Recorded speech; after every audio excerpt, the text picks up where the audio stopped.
নিয়ে আসছি ইলিশ মাছের ধরো 70-80 বছর আগেকার পুরনো একটা রেসিপি। মশলা ছাড়া কিভাবে রান্না করছি তোমাদের সাথে শেয়ার করছি।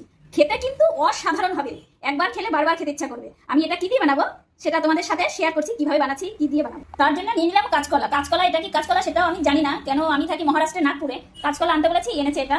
তো এটা দিয়ে আমি বানাবো, কিভাবে বানাচ্ছি তোমরা সাথে থাকো। আমার বর তো খেতে খুব ভালোবাসে। এই যে কাঁচকলাটা এইভাবে আমি কেটে নিলাম ডুমো ডুমো করে। এবার এটা হলুদ দিয়ে একটু মাখিয়ে রাখবো, তাহলে কলার যে কষটা ওটা উঠে যাবে। এই যে মাছে দিয়ে দিলাম হলুদ আর লবণ, দিয়ে ভালো করে মাছগুলো মাখিয়ে নেব। টাটকা মাছ হলে আরও ভালো, ঠিক আছে? আমরা তো টাটকাই এনেছি, আমাদের থেকে টাটকা হলে আরও ভালো। এতে হলুদ লবণ দিয়ে মাখিয়ে নিচ্ছি, একটু সরিষার তেল দিচ্ছি, একটু বেশি করে দিতে হবে, মানে পরিমাণ মতো দিতে হবে। একেবারেই আমি রান্নাটা করব, এটাকে আর ভাজবো না। তেল দিয়ে দিলাম। এর ভিতরে এবার দিয়ে দেব জিরে আর কাঁচা লঙ্কা বেটে রেখেছিলাম। বেশি কোনো মশলা দেব না, হালকার মধ্যে রান্না করব।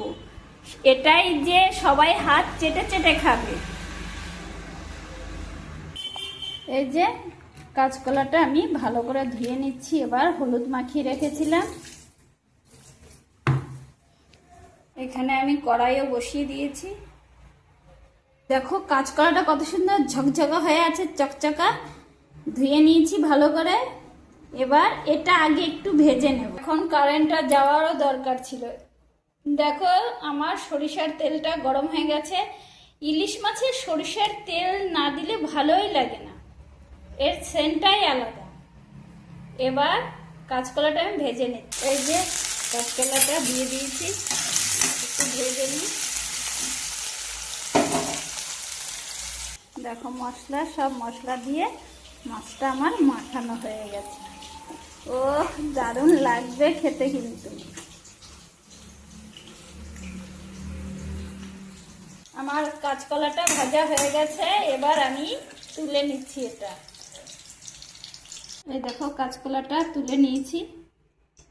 এতেও দেখো ফোড়নে আমি কিছু দেব না, একটু তেল অ্যাড করব শুধু। এই তেলেই আমি করে নেব। মাছগুলো দিয়ে দিচ্ছি আগে। এই দেখো, ও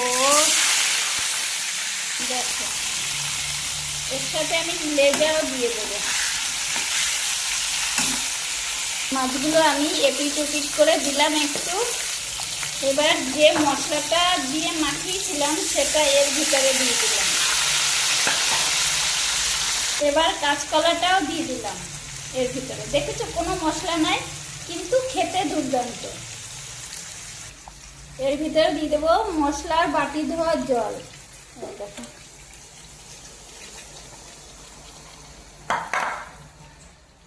যখন মাখিয়ে নিয়েছি তখনই আমি লবণটা দিয়ে দিয়েছি পরিমাণ মতো, হলুদ লবণ তখনই সব দিয়ে দিয়েছি। এখন একটু জল দিছি, সেই জন্য হালকা একটু লবণ দিয়ে দিলাম। এবার একটু ঢেকে দিলাম, যেটুকু কলা সিদ্ধ হতে বাকি আছে সেটাও নরম হয়ে যাবে। টগর বগর করে ফুটছে। এতে শেষে দেবো একটু সরিষা বাটা, বাস, আর কিছু দেব না।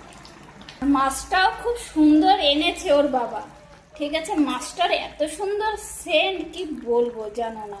এই যে কলা দিয়েও যদি কেউ ভাত খায় মনে করবে সে মাছ দিয়েই ভাত খাচ্ছে, এত সুন্দর মাছটা। আমরা এই 3-4 দিন একটা মাছ খাচ্ছি, প্রায় 2 কিলো মাছটা ছিল, অনেক বড় ছিল, কোনো ডিম হয়নি, এত সুন্দর মাছ। এই দেখো আমার সরিষাটা বাটা হয়ে গেছে, এটা চিপে রসটা দিয়ে দেবো। কলাগুলো খুব সুন্দর নরম সিদ্ধ হয়ে গেছে, আমার ঝোলও রান্না কমপ্লিট হয়ে গেছে। এই যে সরিষাটা নিয়ে নিলাম, এতে একটু জল দিয়ে দিলাম। জল দিয়ে ছেঁকে, যে ছাকনাটা দেব না, এমনিতেই টেস্ট হবে দুর্দান্ত। সরিষার এটা বের করে নিলাম রসটা। এবার দিয়ে দিলাম এর ভিতরে সুন্দর করে। এটা খেতে যাই এত টেস্টি হবে না, কি বলবো তোমাদের। আমি গ্যাস বন্ধ করে দিলাম। এটা কিন্তু দুর্দান্ত লাগবে খেতে, তোমরা একবার খেলে বারবার খেতে চাইবে। আর 10 মিনিটের রান্না। এখন তো চাকরির যুগ, সবাই তো চাকরি বাকরি করে। আমার ভিডিওটাও অনেক লং হয়ে যাচ্ছে, আমি আর কিছু বলবো না। এরকম খেয়ে দেখো, আর আমাকে সাবস্ক্রাইব করবা, শেয়ার, ফলো, ডান। টাটা। সাবস্ক্রাইব করতে ভুলো না কিন্তু, নতুন নতুন রেসিপি পেয়ে যাবা।